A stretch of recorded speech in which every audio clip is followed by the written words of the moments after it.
What's up everyone, my name is Alpha and today we're back with another Pokemon challenge video. Today we're on Pokemon Brilliant Diamond and today's challenge will be, can I beat Pokemon Brilliant Diamond Hardcore Nuzlocke using only flying type Pokemon. Now we're back on the mono type Hardcore Nuzlocke runs.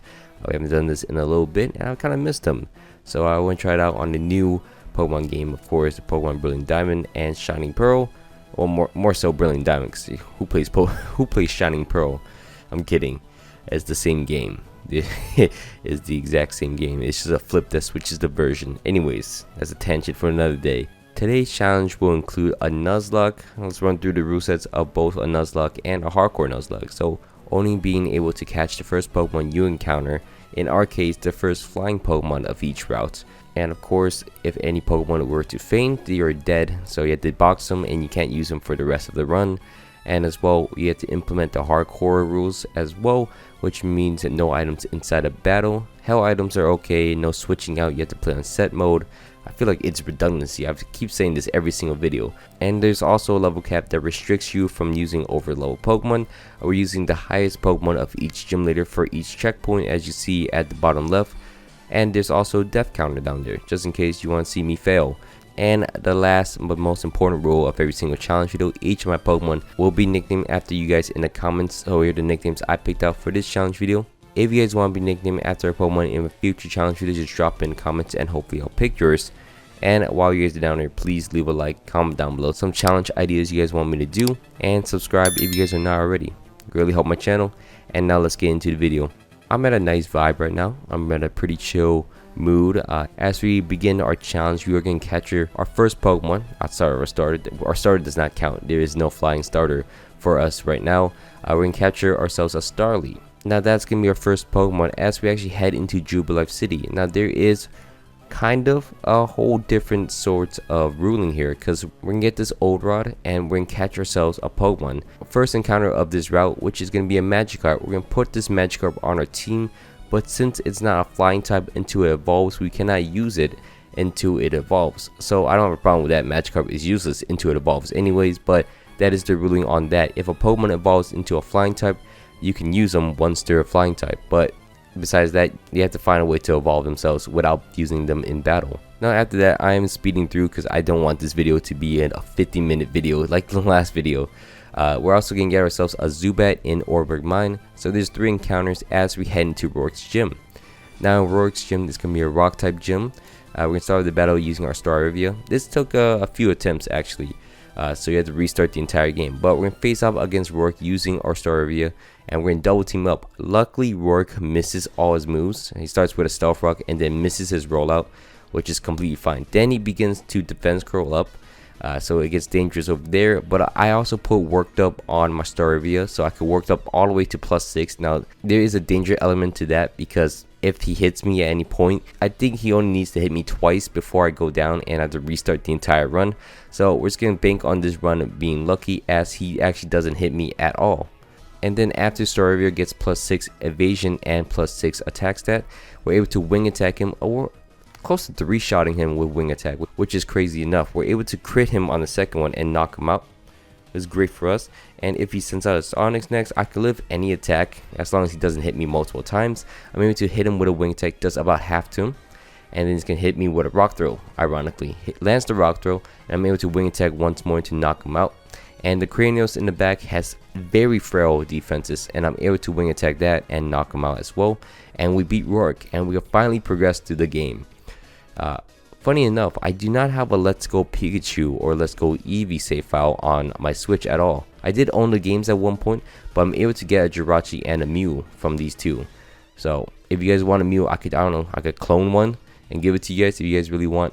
We're also going to go into the honey trees and put some honey on them, because I know this run is going to take a while, and hopefully we get some cool encounters.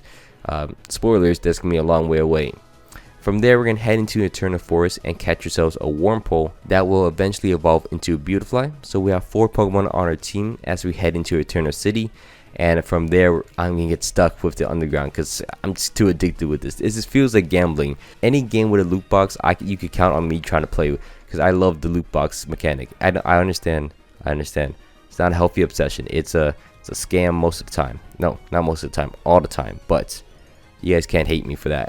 I just love falling for this game. It's fun. It's addicting.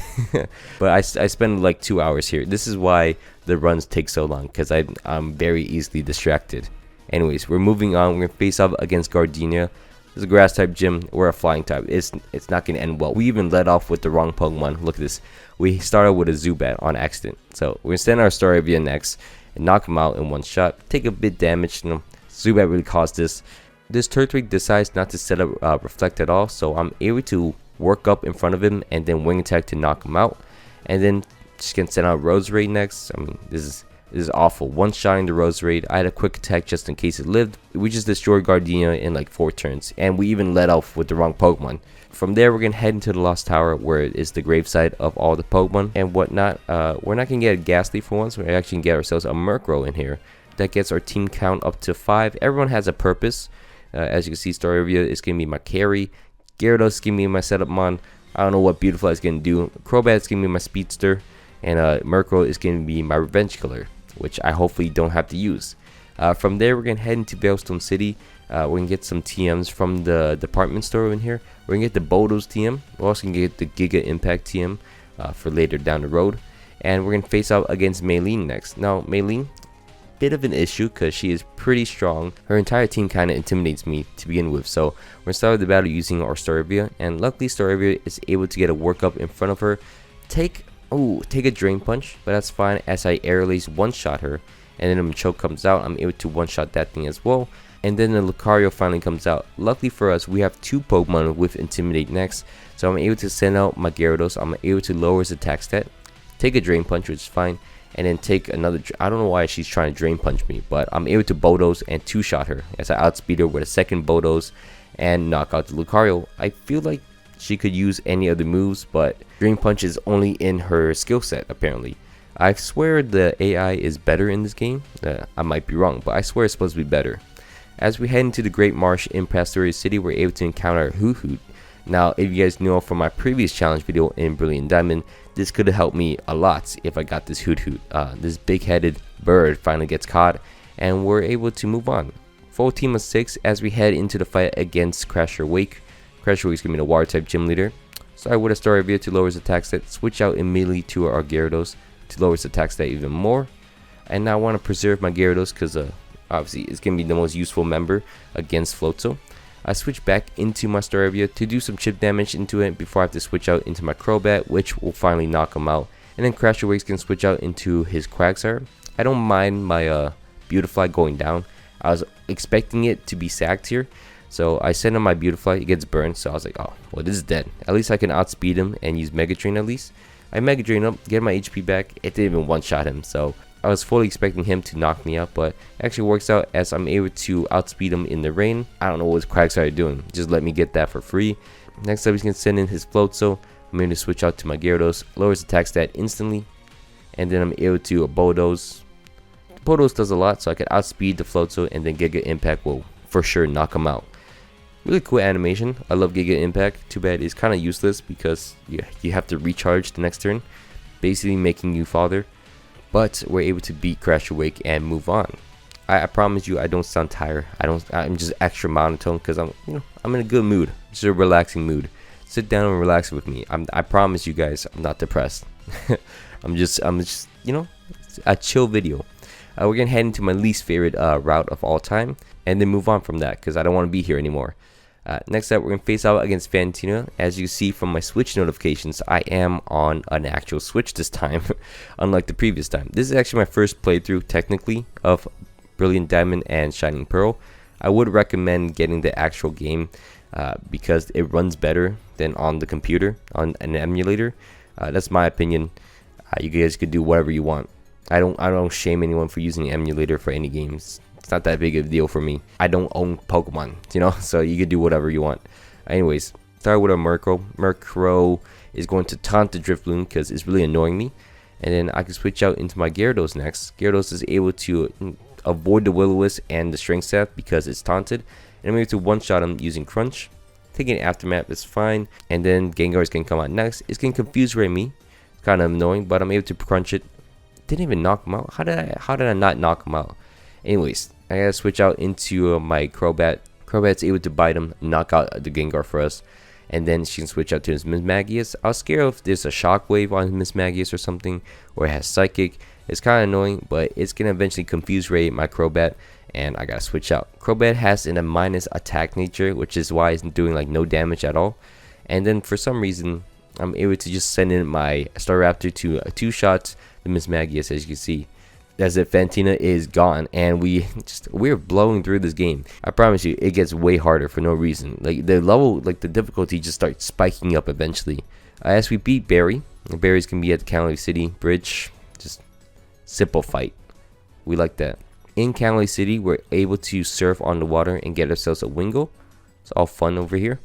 And then we're going to face off against Byron. Now, I made fun of Byron too much in the previous times because we're going to face off against Byron and he's going to be an issue. So I'm going to try to set up, try to finish this battle in like 2 turns using my Gyarados and Dragon Dance. Unfortunately, Bronzong is going to confuse Ray me, so I got to switch out into my Murkrow. And Murkrow is getting murked. So I don't want to lose Murkrow because I know he's going to be useful down the road. Just I don't know when. I don't know when Murkrow is going to be useful. I'm going to try again, switch out to my Gyarados, trying to do Dragon Dance. Does not work as he sets up Trick Room and everything and confuse me again. So I just decided to say, you know what? I'm just going to knock him out. I'm sick of this Bronzor. So Bronzor starts bullying me, almost knocks out 2 of my Pokemon. So I do not want to lose my Gyarados at all. So I want to switch out into my Staraptor to lower the attack stat of the Steelix. Switch back out into my Beautifly, and Beautifly is not able to really sustain itself. As you can see, it never hits me for like 10 turns, as I'm able to Giga Drain for free against the Steelix. It never ends up knocking out my Beautifly. Most of the time, this Beautifly should have gone down. It does not. So I'm able to 1v1 the Steelix using my Beautifly. And then the Bastiodon comes out next. I decided, you know what? I know it has a rock move probably. I'm just going to send out my Gyarados. It pulled out Thunderbolt. Now luckily Bastiodon has the worst special attack I've ever seen, but it ends up paralyzing my Clover, and it really scared me. So I decided to switch out into my Crobat. Number 1, Crobat does not have any confusion move apparently, because it doesn't learn Confuse Ray from me. This entire run, I didn't get Confuse Ray from it. To stick with Supersonic, which is annoying. I end up not being able to do anything. It gets paralyzed as well, and all I gotta do is switch out into my Noctowl. I'm basically sacking my Noctowl at this point because I just want chip damage to it. Eventually, I'm going to be able to knock down the Bastiodon to about half HP, sack my Noctowl, so I got a free switch into my Staraptor, which I had to pray it one-shot this thing. Luckily, it does. Knock him out using close combat, and we beat Bastiodon. Unfortunately, we got our first death on the board with Noctowl, but it's fine. I actually prefer having a Pelipper on my team because that could be more useful as we head into the whole lake situation. I actually found a glitch. Look at this glitch. As we head into Lake Verity, you get stopped by Professor Rowan here, and then you could just, boom, just skip past the Rocket Grunts if you're quick enough. We skip the double battle fight into another double battle fight, which is fine. And then from there, we're going to head into Snow Point City. There's no reason for this transition at all. I just really like Snow Point City. Snow Point City is such a beautiful, oh my god. People should just look at this more. This is a beautiful place to be. Anyways, we're going to head into Candice's gym, and we're going to do a glitch. We're going to do the glitch to avoid the ice puzzle completely. As you can see, I get the hang of it eventually and get on top, skip the entire ice puzzle, and we're able to face off against Candice. The battle doesn't last too long. It's actually one of the quickest battles in the entire recording. As I start out with Gyarados. Gyarados is going to Dragon Dance twice in front of the Snover. And then it's going to Crunch, knock out the Snover in one shot. Then Medicham comes out next. Waterfall will one shot. I have a Mystic Water on, and it's gonna knock out the Medicham. Surprisingly, our Beautifly gets something very useful. Gets Quiver Dance, which we're gonna use later on. It's gonna be very important. Sneasel comes out. It's gonna get destroyed. Obamaso gets sent out. It's gonna live one attack, which is fine. Then sets up Aurora Veil, and I get confused. But I'm gonna use Crunch again. It's gonna crit it, and it's gonna knock it out. So didn't really matter Aurora Veil or not. Next up, we're going to move on into the honey trees. You guys remember the honey trees?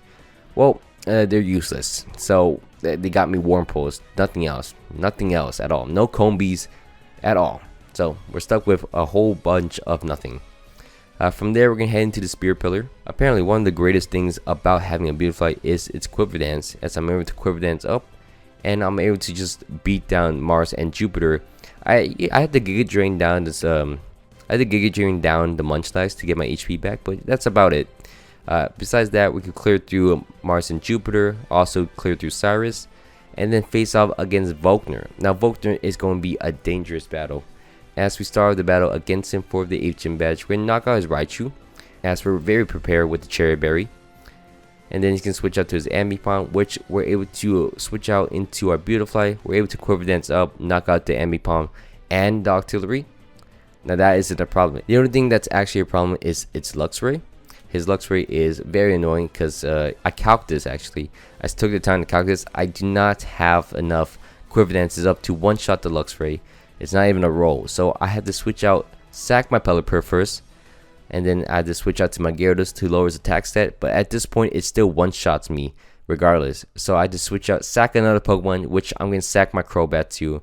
I think Crobat is the only thing that makes sense because everything else has some purpose. I'm able to switch out into my Gyarados and live a Thunderfang, and I'm able to Earthquake and knock out the Luxray. As we're able to move on from there, we're going to go back into Route 230, catch ourselves a Chatot, something we haven't done in a little bit, catch your Pokemon. And this is what I've been saving for. I think I realized that water flying type is more useful. Anything with Ice Beam is more useful to me. I'm going to catch myself a Mantike and evolve that into a Mantine. And that's going to be the most useful thing I could probably find in the underground. It's my first encounter in the underground, by the way. And then from there, we're going to beat down Barry at the Pokemon League. And then face off against the Pokemon League itself. We're going to start a battle against Aaron. Aaron's going to be the first Elite Four member we're going to fight against. Gyarados is going to destroy him. As I get Dragon Dances up, I get Toxic. But my friendship is so high. I wish there's a way to turn off friendship. But since I can't, I'm just going to rely on it. As I'm able to shake off Toxic multiple times. Get 2 Dragon Dances off and the battle's over. I'm able to knock out its Dustox, the Heracross, and the Beautifly really quickly. The Vespiquen survives an attack, but I'm able to knock it out in the following turn. And then finally the Drapion, it goes down to an Earthquake, and we beat Aaron. Next up, we're going to face off against Bertha. We could have done the same thing here. Why didn't we do the same thing? Anyways, we want to be quirky. We didn't want to get it too boring, so we're going to start the battle using our Beautifly against Bertha. We're going to Quiver Dance in front of the Quagsire. As I get Toxic, I'm just going to rely on the Happiness thing. Luckily enough, it does shake off the Toxic, and I'm able to avoid it. Big Drain knocks out the Quagsire and the Sudowoodo, which is fine. Then she's going to switch out to her. Then she's going to switch out to her Golem, which I'm like, gotta sack the Chatot. Chatot wasn't going to do anything either way, so I switch out into my Gyarados, break it down to red HP. And at this point, I thought it was going to heal up. It ended up not healing up, and I'm able to air release it, knock him out. And then she can switch out to her Wish Cash. I can't afford to switch out into my Beautifly at all. It's going to go down to an attack. So luckily, Mantine can survive any hits and eventually knock out the Wish Cash for us. From there, she can switch out to her Hippowdon. Hippowdon is kind of annoying in the sense that, I mean, it doesn't have any rock moves, which is great, but it eventually lowers my defense on my Mantine, so I can't stall it out. I gotta switch out to my Beautifly at this point, see if Giga Drain can knock it out. It does not knock him out. Beautifly goes down as well, but we're able to revenge kill it, knock out the Hippowdon. Unfortunately, we lost 2 Pokemon in that situation. Next up, we're going to face off against Flint next. Flint is going to be an easy battle. We're going to start the battle using our Gyarados. This thing does not have Wild Charge. I looked on Cerebi, it did not have Wild Charge for me. This Rapidash. So I'm able to Dragon Dance up against him. And then wake up eventually. Get 3 Dragon Dances up against Flint. And this is the end of the battle, essentially. Able to one-shot everything on his team. We get burned though from the Flame Body. We're going to try to hold on and try to just shake it off. That's always my plan. That's always my go-to plan at this point. Just try to shake it off. Eventually, I will shake it off against the Lopunny, and I'm able to one-shot it, knock him out. Knock out the Drifloon as well. And his final Pokemon will be an Infernape.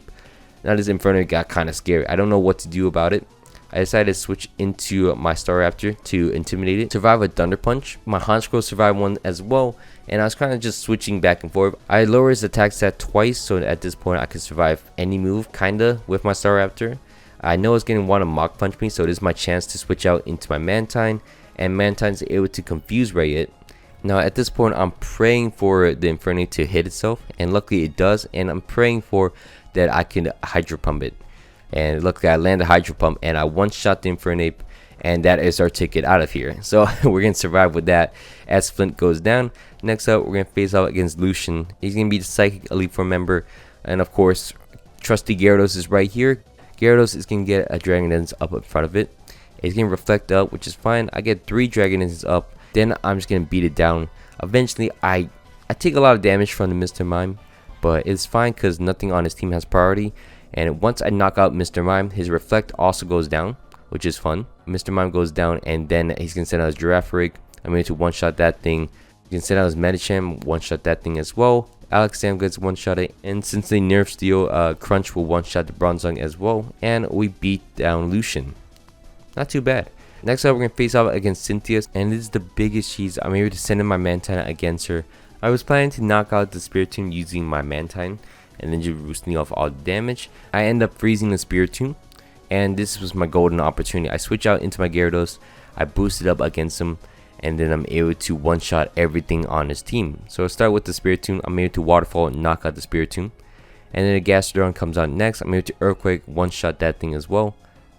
Roserade comes out next, I'm able to Earthquake that thing. Milotic lives in attack, but I'm able to follow it up with another Earthquake to knock him out. And Lucario comes out next, Earthquake that thing as well. And the final Pokemon on Cynthia's team will be her Garchomp. I'm able to Waterfall, one-shot the Garchomp in his face.